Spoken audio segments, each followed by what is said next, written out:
how to be attractive, confident, and vulnerable. I'm gonna tell you about a woman whose heart is sunshine, whose body burned hot.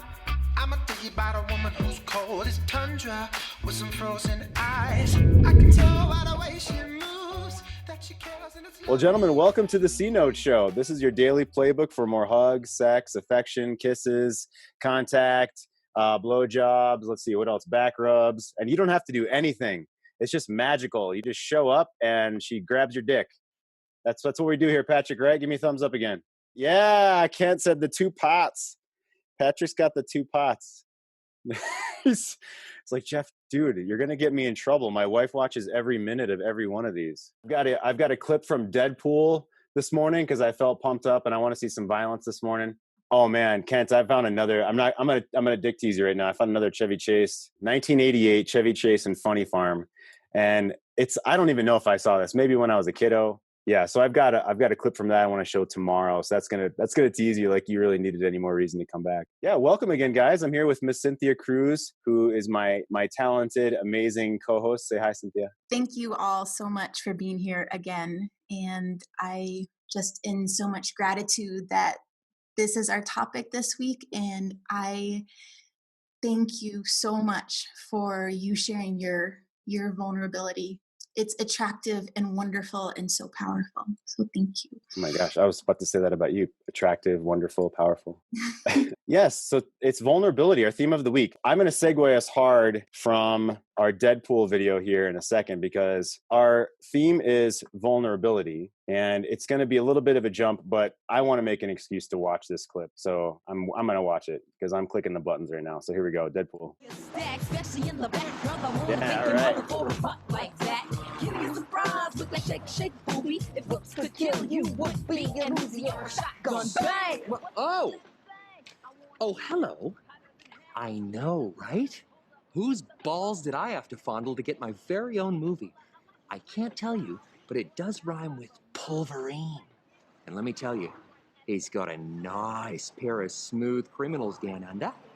Anyway, I got places to be, a face to fix, and bad guys to kill. Just call me maximum effort.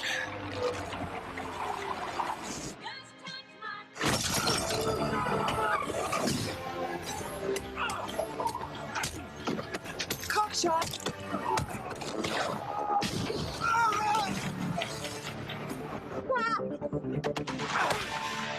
Rich Corinthian leather. I'm looking for Francis. Have you seen this man? Cooler weather.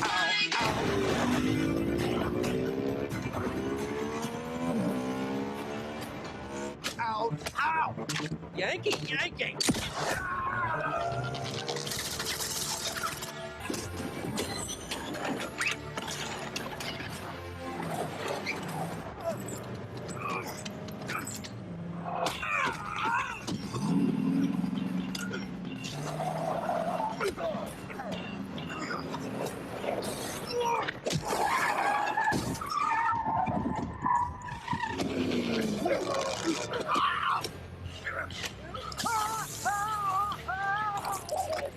I've never said this, but don't swallow.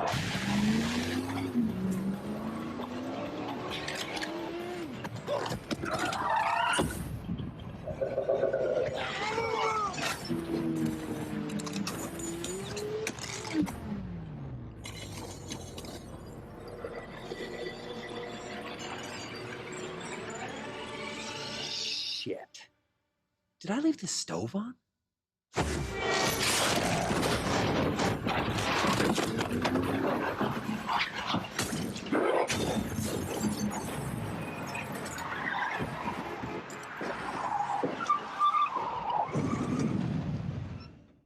Oh my gosh. So I found out that Ryan Reynolds was a part of that script from the very beginning. He was a part of writing that script. So there's a huge piece of him in Deadpool. And on top of that being just a kick-ass movie, and if you guys haven't seen Deadpool and Ryan Reynolds, it's phenomenal. So he put a lot of himself into that. And to segue into our topic of vulnerability, he put himself out there to do this character. And if you don't know, the character is definitely an anti-hero. He commits criminal acts a lot of the time, and he really isn't in control of his own emotions. A lot of times he reacts and shoots people when he's not supposed to, basically. And so he doesn't have the emotional confidence that we would like. He definitely has a hell of a lot of spiritual confidence, meaning he knows who he is, what he's about, what he's going for. He's his own man. He doesn't look back. He doesn't withdraw from his own beliefs. But lower emotional confidence and not so great behavioral confidence some of the time. He again breaks the law. It doesn't really go the way that he wants some of the time. And so let's segue back into Ryan Reynolds. The actor had to have a lot of confidence and be vulnerable when putting together that script, in that maybe him being so out there would not be accepted by his fans or not be accepted by moviegoers. And that could potentially ruin his career. Yeah. So part of vulnerability is uh, the willingness to put what you believe out there. So I just said, I'm going to share something. I haven't said this to Cynthia yet because it just came in last night. So I have a client who's local. I've been working with for about 2.5 years. And it seems as though within the last week, he's become a born again Christian, because he says he no longer wants to work with me because I believe in premarital sex. And my quarterly poker game that I have, in which we literally bet $10, is, morally wrong because it's gambling. And so he no longer wants to work with me. and he said, well, we could keep our last meeting if you like, Jeff. It was going to be today. Like by the way, he no-showed our last meeting. He just spaced our last meeting and made an excuse. And so I rescheduled to today, like, to be nice and to want to do the meeting for him. And so between last week and this week, he's apparently has a different moral code for that I agree with premarital sex and gambling of $10 every 3 months. And so I'm being vulnerable putting that out there. This man is vulnerable in saying these things to me. I mean, he needed to type that and email me. I guess I could have ostracized him. I'm not using his name. I guess I'm kind of ostracizing him now if he watches this. But I'm not saying who he is or his name or anything like this. And I thought it was uh, quite an interesting excuse, if you will, to no longer work with me. And he's dating a new woman. I know that he's dating a new woman. And this doesn't sound like him at all. I mean, I've known him for years at this point, and I'm really wondering, yeah, what about postmarital sex? That sounds better. I like that. I'm really wondering if this new woman in his life is pushing these values onto him. And that would be my bet. If I was a betting man, and apparently I am a gambling man, if I was a betting man, and I am, I'd bet $10 on it that this new woman has a set of beliefs that doesn't coincide with mine or what he previously had, or maybe he was too shy to share that with me prior in the last 2.5 years we've been working together. I don't know. But I mean, I wished him good luck. I said, good luck to you, my friend. And I totally honor your values and what you like. And I don't think meeting today would be valuable for either of us, since, we seem to no longer share the same values. And that's how I did my email to him this morning. So Cynthia, give me some, if you would, give us some feedback on a man owning up to who he is, right? So Ryan Reynolds really put his heart and soul into that script.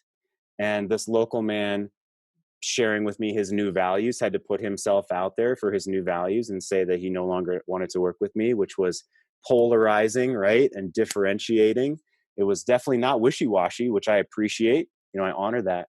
So when a man is in that space, what is that like for you? Or let's say Ryan Reynolds, maybe it would have bombed, but he came home owning himself, right? So the men here, we're going to own who we are in the world and come home, regardless of whether that went great or it didn't go well in the world, owning ourselves. What's your feedback for a man that's in that space, please? Oh, yeah. Well, the client you just shared the story for, I didn't get a sense of being like finding his energy attractive. Um, or warm or inviting or safe, just because it seems like, yes, he was owning himself, but I felt the judgment in it. It was almost like he was comparing what is good to what is like bad. So that didn't feel good at all. On the other hand, I'm, a little bit of a tender soul, and so I don't watch movies with tons and tons of violence and swearing and everything. And yet I love Deadpool. And I think Ryan Reynolds' character is so attractive, um, because that feeling that he is owning himself is, um, I don't feel judged on the other side of it. He's not judging himself, so I'm not picking up on that, and it feels warm and safe and compelling. And the darker side of me is like, man, I wish I could say some of those things or do something like that. So You want to wear a Deadpool suit? Is that what you said? I was going to bring that up to you. I didn't know what you would think about that. Maybe girl it up a little. Oh yeah, I mean that would be good. Maybe I'll wear half and you wear half. I'm not sure which half that we should that we should wear, but yeah, it's good. Well, I want to give a shout out. So, gentlemen in the chat, I love to see. So, Dennis Collins is another coach, a colleague of mine. I love to see you guys in here again, our regulars. Andy and Jason's a coach as well. Iain, welcome back, guys. Dennis Block, I see again. I haven't seen you for a couple weeks, Dennis. Awesome. We got Randy and Scott Walters. Kent, you guys are phenomenal. I'm going to try to call out as we go along. And as you know, or if you don't know, post a question in the chat for me and or Cynthia. Put a Q or a question mark in front of it, so if the chat pushes up, we can find it. Or raise your hand in the participant section of Zoom to jump in and share some of your story. Guys, Cynthia and I love when you jump in, share a few minutes, and ask a question. We're here for you. I have 3 or 4 questions from the forum today that certainly we can go to, which is great. We've had, I think, 3 submissions in the last 24 hours, Cynthia. There was a question and then 2 submissions for one-on-one contact with us, which is phenomenal. And so we're getting right back to those guys there too. So just know you can always go to greatmenmovemountains.com/contact or greatmenmovemountains.com/C-note, which is this show, to ask a question immediately or get a hold of us if you don't want to, come on here live. And we do record these so we can help men all around the world with this. So if you do leave your video on and your audio on, then you are giving us permission to use your likeness. Otherwise, if you don't want us to, see your face or hear your voice, post a question in the chat or a comment in the chat, and we'll certainly help you out there. So like I always love to say, this is about heart and business. And these shows we do every day are free. Our private Facebook page is free. I'm not selling anything today, just letting you guys know what else that we provide. So love to have you here. Awesome. Dennis was last week, Sunday. Yeah. So I definitely want to call on Dennis today about our topic of vulnerability. And let me move into, I want to read one more time David Data's quote. I read this yesterday. Today is the only other time I'll read it this week because I think it's so great. Your woman knows your weaknesses better than anybody. She knows where you will falter and give up. She knows the degree of mediocrity you will settle for. She knows your true capacity as a full man, a man of free consciousness and love. Her gift, if she is a good woman, is to test you with her darkest moods. So I love this. Her gift, if she is a good woman, is to test you with her darkest moods. Wow. Before I read David Did, he published in the late 90s, and I didn't come upon him until about 6 years ago, about maybe 2014, 2015, right in there. So if she's a good woman, her gift is to test you with her darkest moods over and over and over until your consciousness is unperturbed by feminine challenge. Oh my God, Jeff, how do I do that? And you are able to pervade her with your love, just as you're here to pervade the world. In response to your fearless consciousness, she will drench your world in love and light. In your response, in her response and your fearless consciousness and awakenness and aliveness in the world, She will drench you with her love and light. So Cynthia, what is that? What the hell does it mean if she's a good woman? She will challenge you. Let me jump back just so I get exactly David Data's words. She will test you with her darkest moods over and over if she is a good woman until your consciousness is unperturbed and you're able to pervade her with your love, just as you are here to pervade the world. So it's a good woman that's going to do that for you. Help us out here. I believe in that there's a huge purpose in soulmates, and that we have men and women, or women and women, or men and men. We are here in each other's lives to serve a real reason. And it's a spiritual place, and it's a why. So even if the relationship ends, we were in that person's life for a reason. I don't think when David Data says, a good woman will, and she'll like push over and over and over, we're not talking about the unconscious woman. However, I do want to say there's something about women and feminine energy that we're always feeling your levels of confidence, and wherever you might be feeling less than, or like you're not raising up to your own expectations in the areas of like intellectual confidence or spiritual confidence or emotional confidence, she's always going to feel that. And whether she's in a really skilled place or a really unskilled place, she's always going to press in and ask for you to be your best self. I feel like that's a gift of this watery energy that the feminine is. It is always going to flow to where the cracks are and the dips are. So that's what I believe about that. And in turn, then, if we are naturally always pushing the other person into their best life, that's what he means about love and light.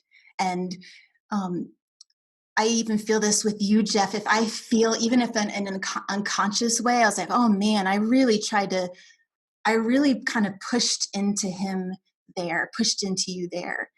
And when you meet me with such understanding, clarity, boundary, acceptance, and I get to the other side of that, and I'm like, oh man, my love for you, and how I just want to breathe love toward you because you allowed this push in me, and you held your own, and I learned that and connected with you. That is just, it makes me all the more devoted and in love with you. Oh my goodness. Well, thank you so much. As you were speaking there, I'm wondering, should I segue into questions from the forum, or should I segue into asking you something super vulnerable about us and about you? Which one of those would you like right now? Well, I mean, this is about vulnerability. Yeah. Okay, so about you. Okay, about us. All right.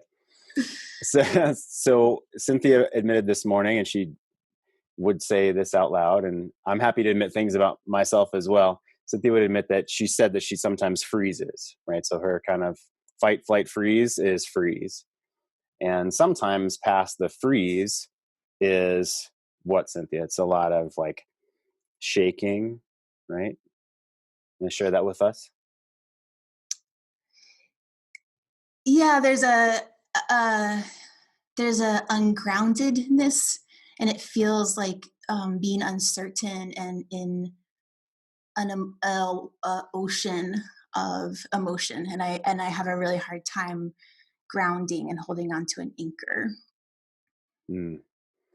And what I found best is simply to be there for you, to tell you it's going to be okay, and to hold you, and to not try to fix it in the moment, even though it's quite intense. And I would love to take the pain away. I would love to take the intensity away. So what is that like for you when I'm there and just hold you and not try to fix in the moment? Oh my God.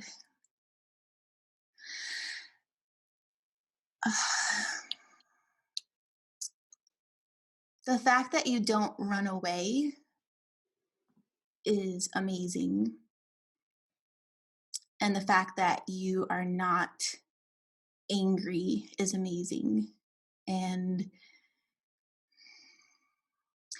I was kind of writing out some notes this morning about vulnerability, and, you know, that bottom drawer fear of that will be exposed, and who we are, naturally, maybe at our most guttural level of our energy.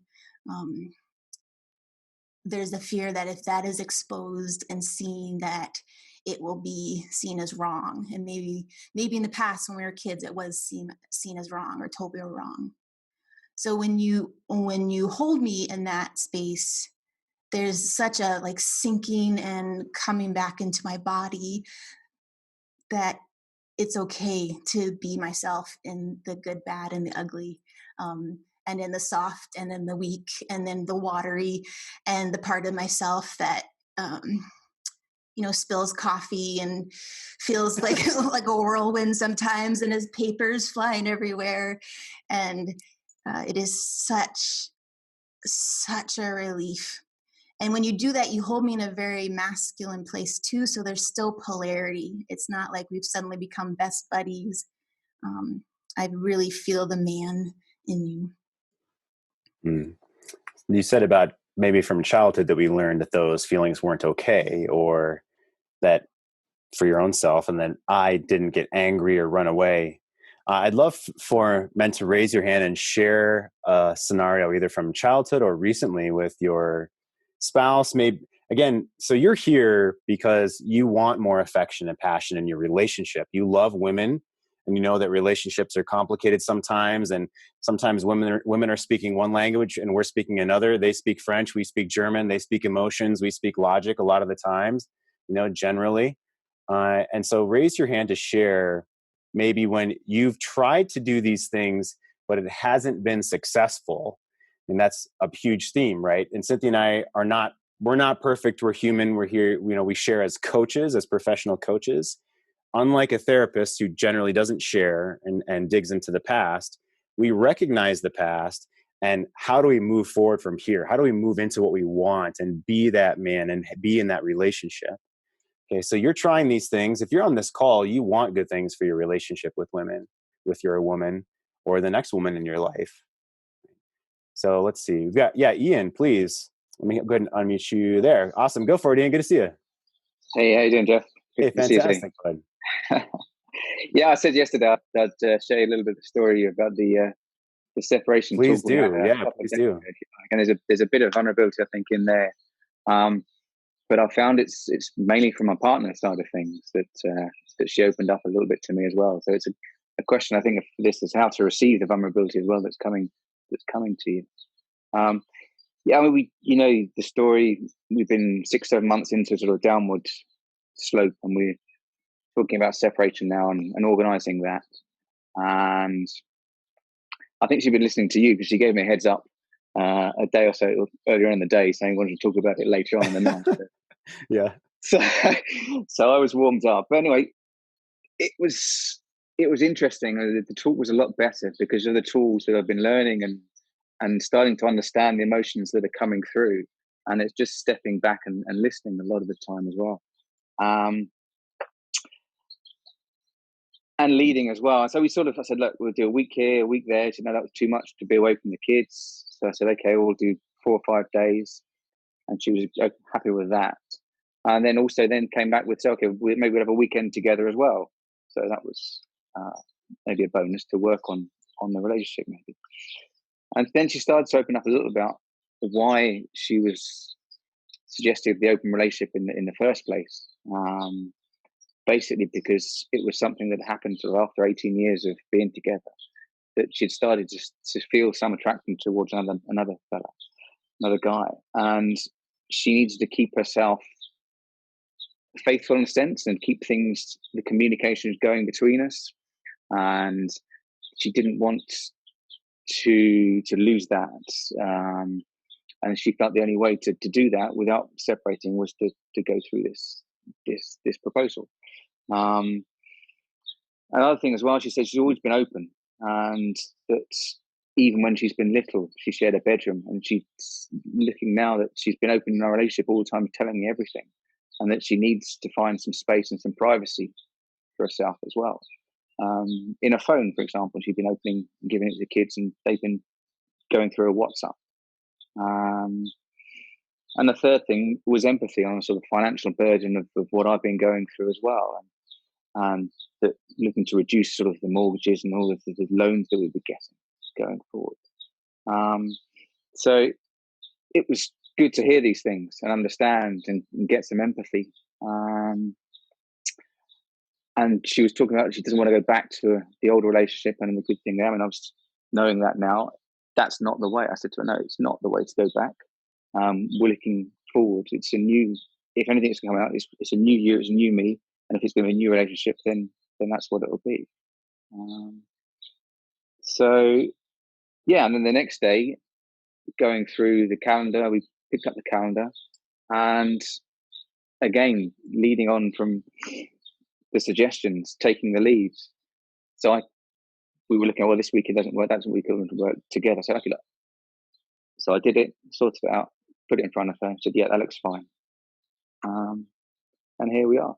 And one of the things as well that I noticed the next day, I think I'd been looking through these rose tinted glasses at her, and they suddenly came off.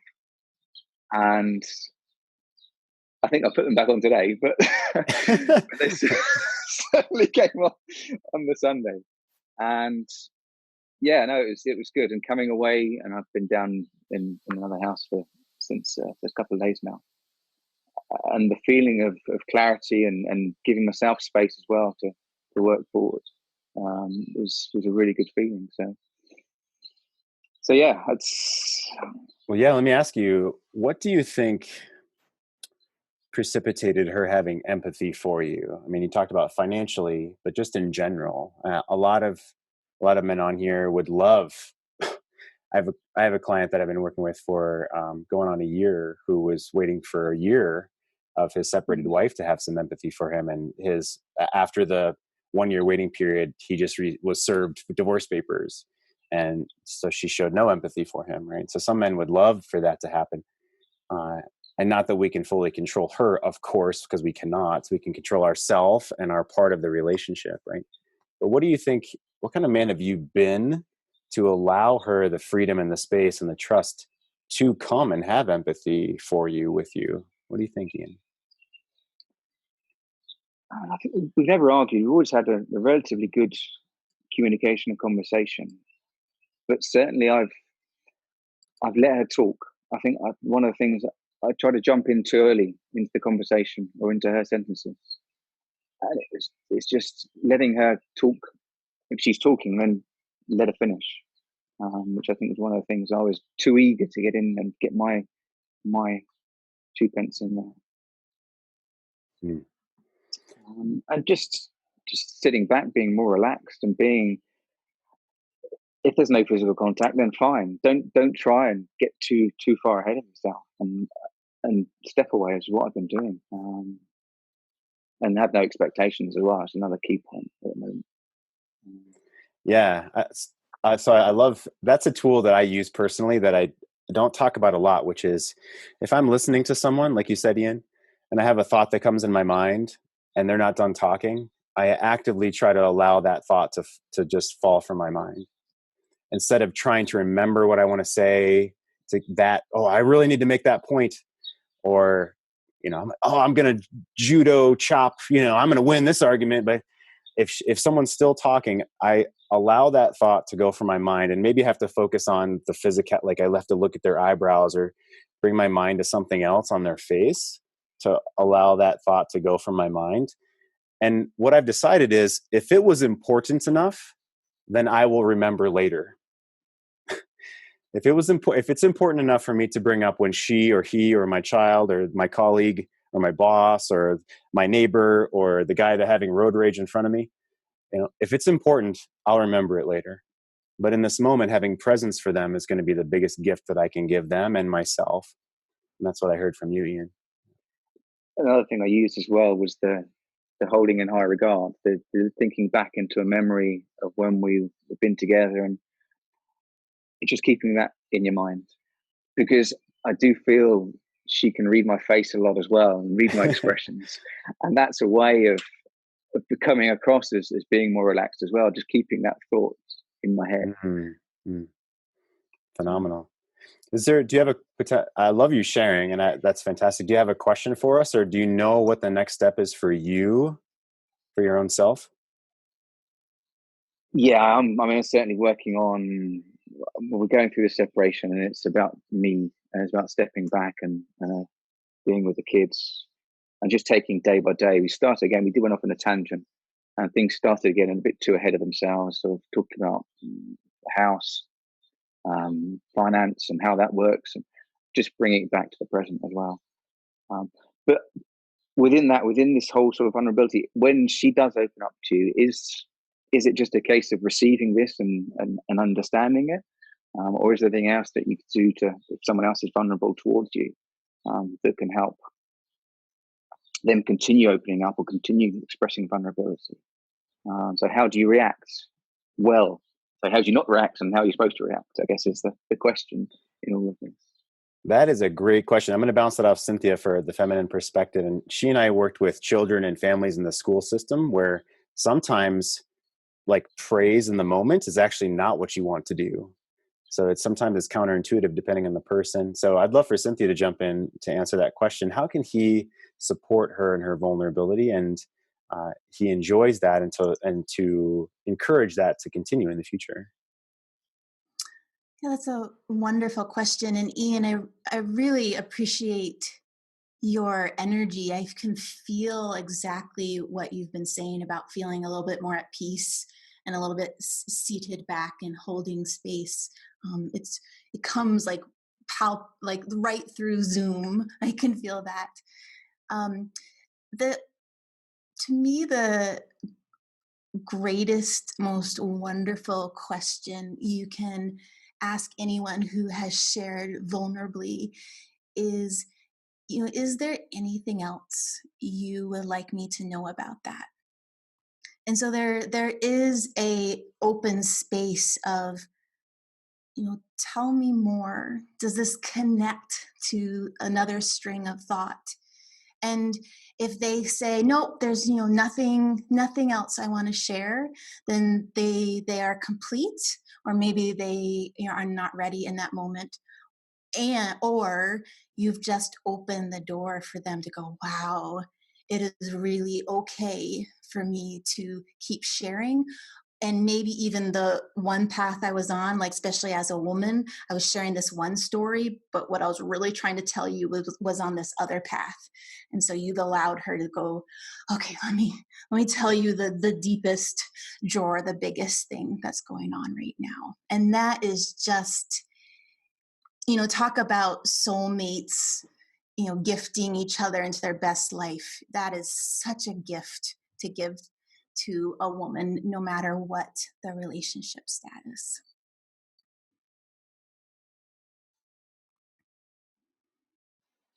Thank you. That's really helpful.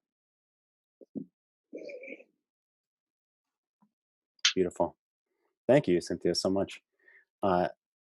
Please, like Iain did, raise your hand if you want to ask a question. Whoops. There we go. And as we move forward, I'm going to bounce to a question from the forum. And this is a situation and then some questions. The gentleman that wrote this is on here today. I didn't want to out him if he wanted to keep this private in the forum. So I won't read all of this, but basically we talked about how we showed a clip from Brene Brown's TED Talk on vulnerability yesterday, and his heart was pumping.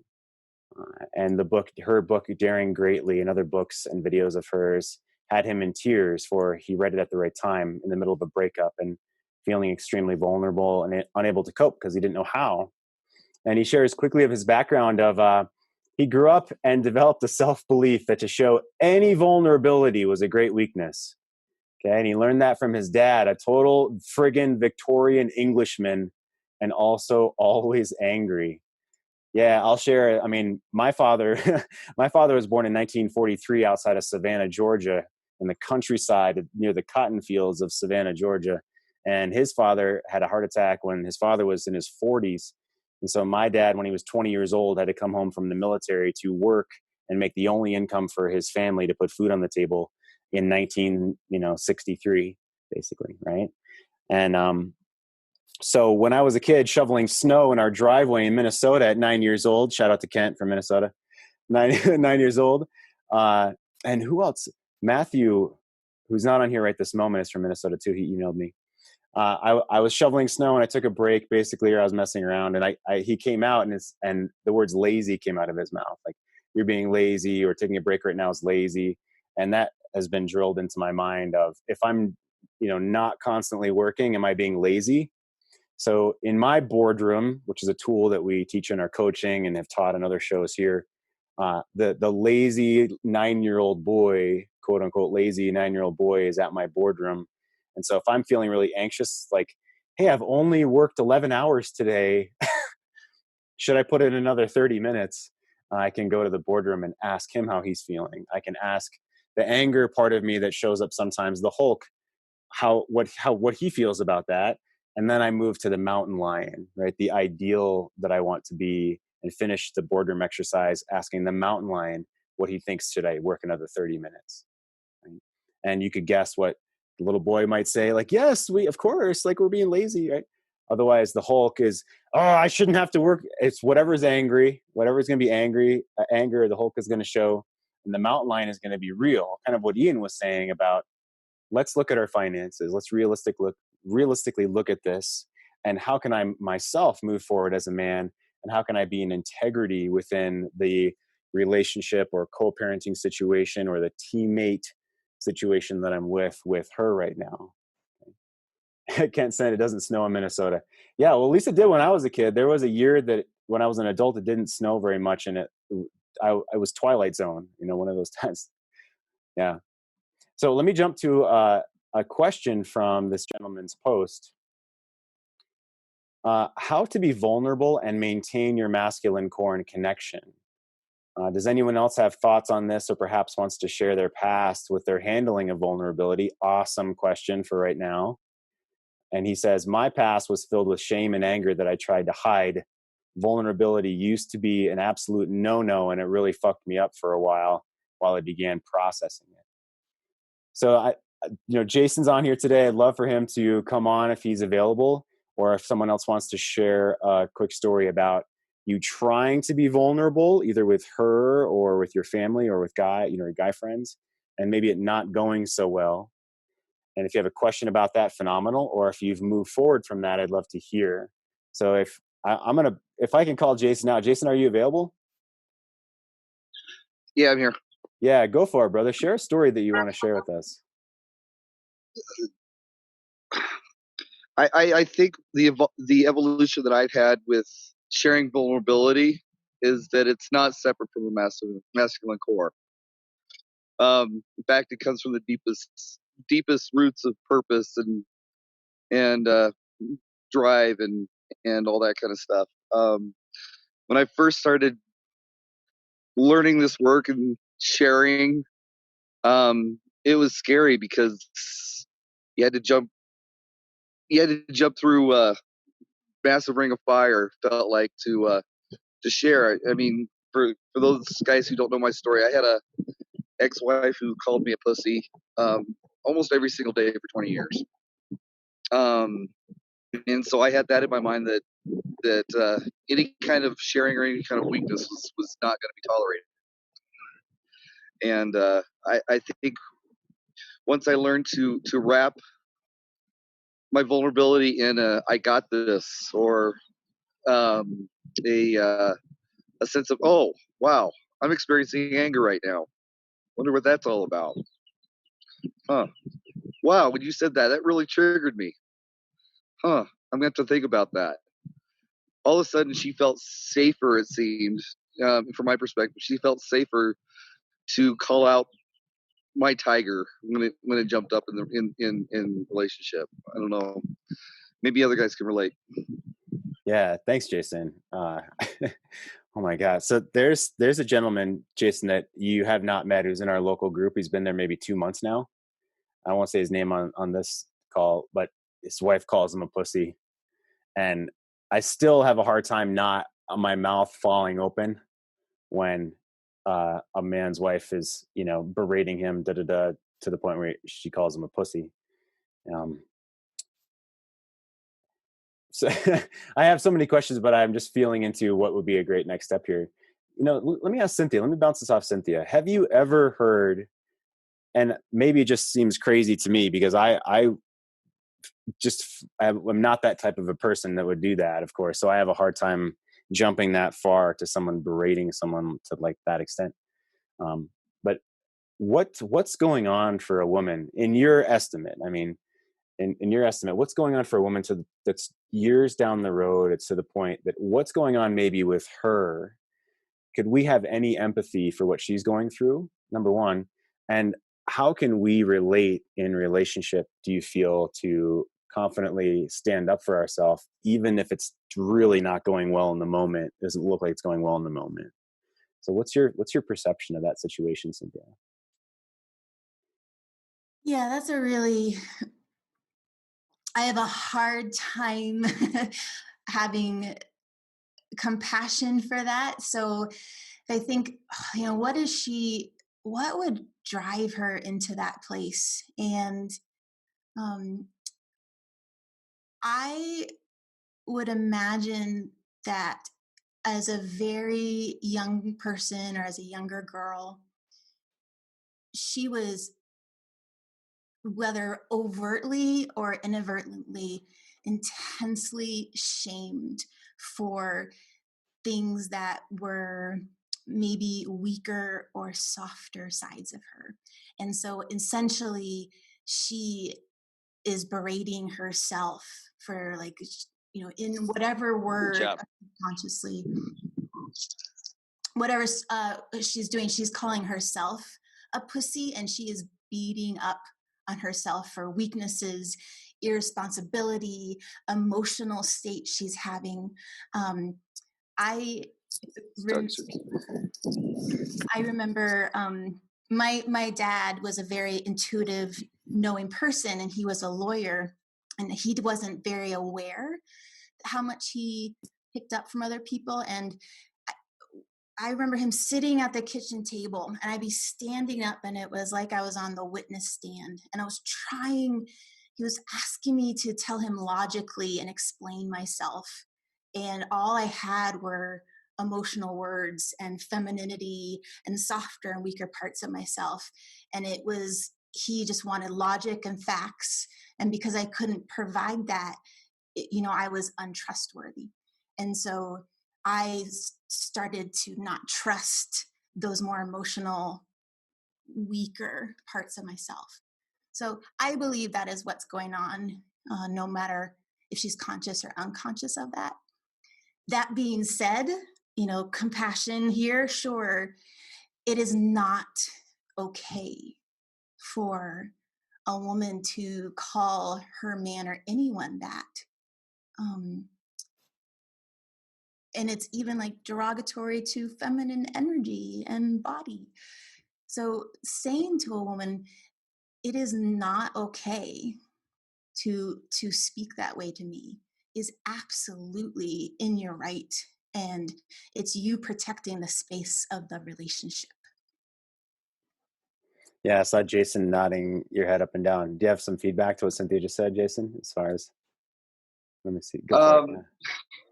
So, and maybe this is a good or not a segue, but a really good point. The first time I ever did just what Cynthia said with another partner.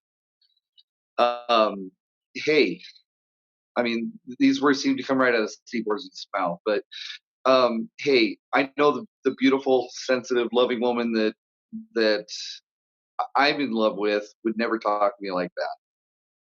I need you to take a step back and we'll continue this conversation. I really want to hear what you have to say, but right now I'm triggered and I need to walk away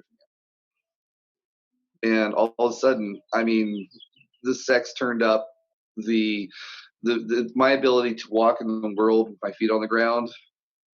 It was just like in one instance. And guys, I think that's kind of how this work does. All of a sudden, it just clicked, and I've been able to call bullshit with in any relationship I've been since then. And it's an amazing feeling. It feels like it's the same space of vulnerability as well. Wow, that's amazing. That's so amazing, Jason. When Thank you you. when you said that for the first time, I think you kind of alluded to this, but what did it feel like in your body or your chest or your head? I mean, I can remember this like it was yesterday. It's one of those moments that you experience that you just will never forget.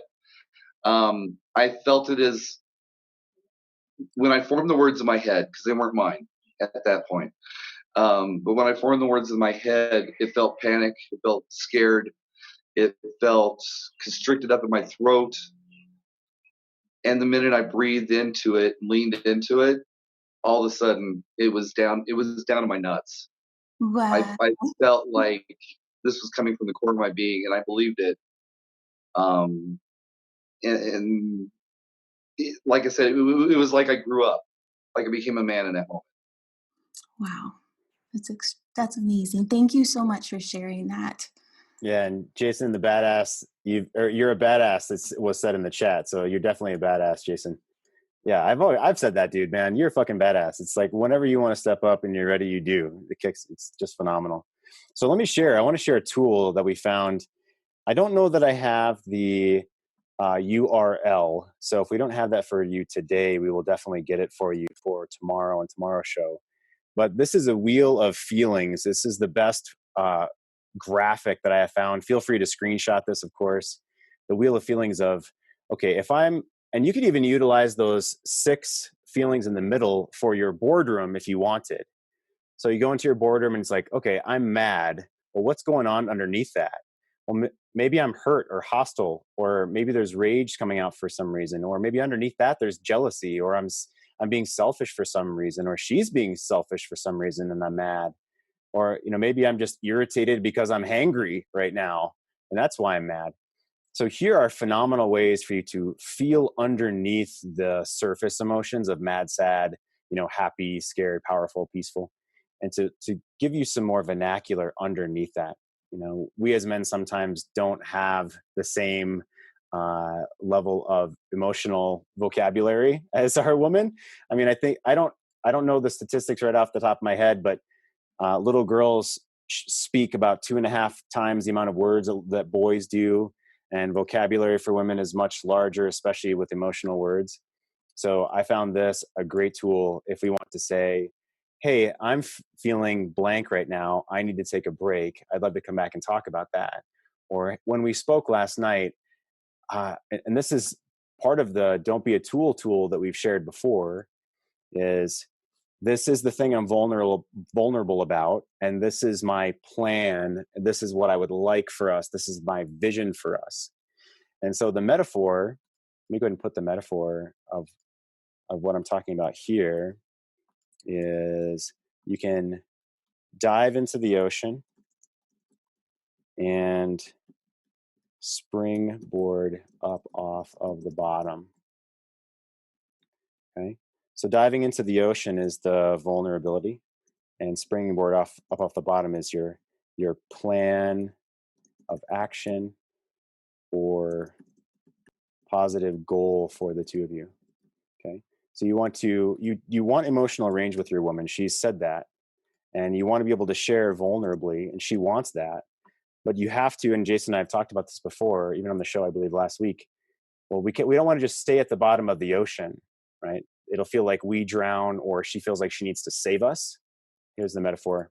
So we're going to dive into the ocean, and that's our vulnerability. But we don't want to stay at the bottom of the ocean or the bottom of the pool because we feel like we're drowning, or she feels like we're drowning and she needs to save us, which is if she needs to save us, that's putting her in a masculine role, or she feels unsafe at the very least, or ungrounded, as Cynthia has said. And so as a man, we want to share vulnerably, and then we want to springboard up off the bottom of the pool or of the ocean with a plan of action, which is what's next. And that can simply be, I'm going to take a break right now, or I'd like us to reconnect later tonight at 9 o'clock after the kids go to bed. Right? And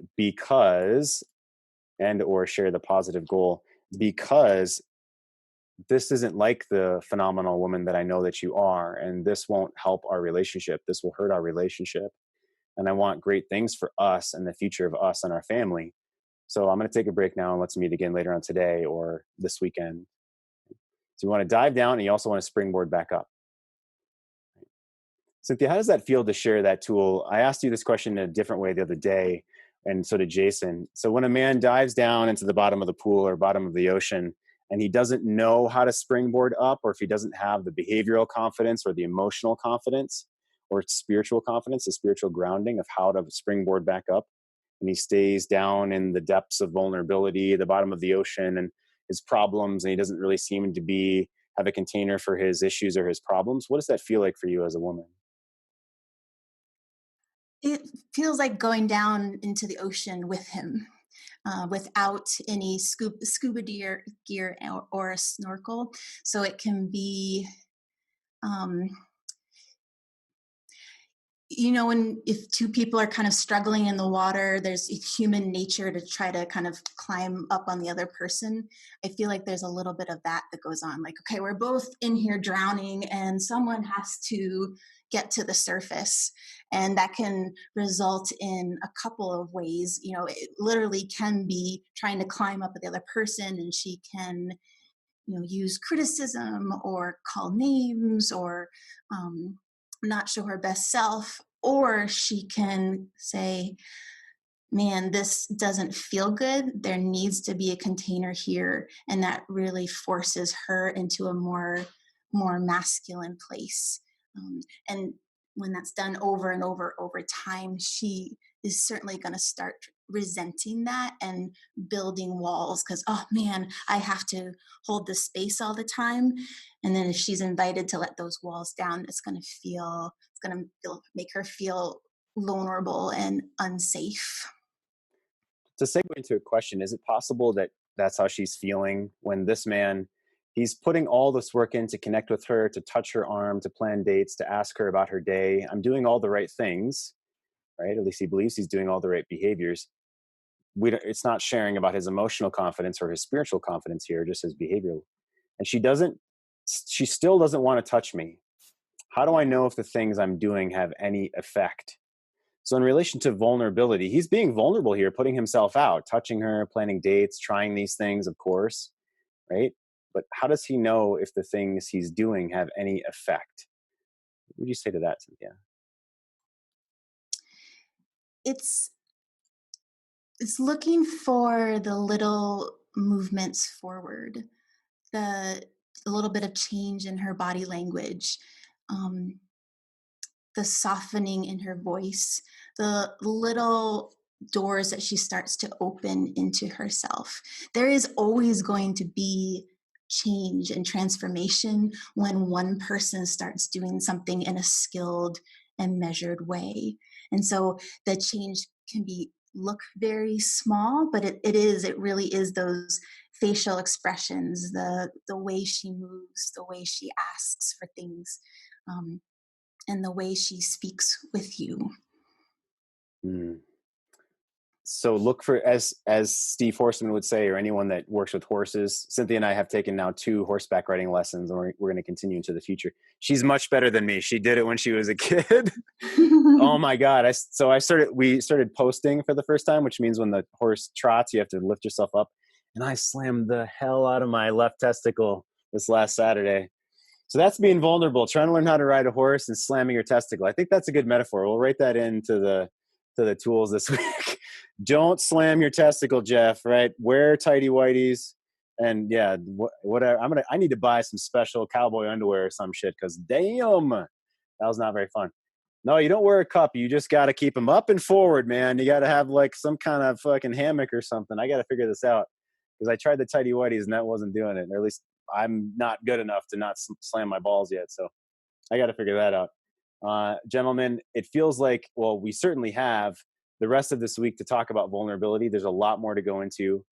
I want to circle back to the don't be a tool to speak specifically about how to reconnect with her, right? Of course.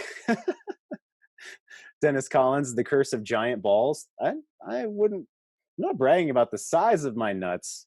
Oh yeah, hold on to my nuts. That's a beautiful segue into a great book, Kent. I love it. What are my non-negotiables? I got to wear cowboy underwear next time or some shit. So Cynthia, let's please say goodbye to our gentlemen for today. Thank you all so much. And I want to share that vulnerability and when it's shared in a way that you can get off the white horse and you know how to get back on the horse, you can dive into the water and you can get out of the water. It is a magnetic and attractive force. It is absolutely worth it in relationship and in life. And I just wanted to share from a woman's perspective that it is an incredible energy to share. And thank you so much for your practice of it. Beautiful. And I want to specifically thank Jason for coming on today. And he had a great comment that last gentleman might be focused on the outcome and not on the process itself. And I'd love for Jason to come on tomorrow or another day this week and talk more about that with us. So Cynthia, thank you so much. This has been the C-Note Show, guys, brought to you by our company, Great Men Move Mountains and greatmenmovemountains.com. Love you guys. Have a great rest of your day. See you tomorrow at 11 a.m. Mountain. Bye. Same bat channel. Thanks, Cynthia. About a woman who's cold as tundra with some frozen eyes. I can tell by the way she moves that she cares, and it's lovely too.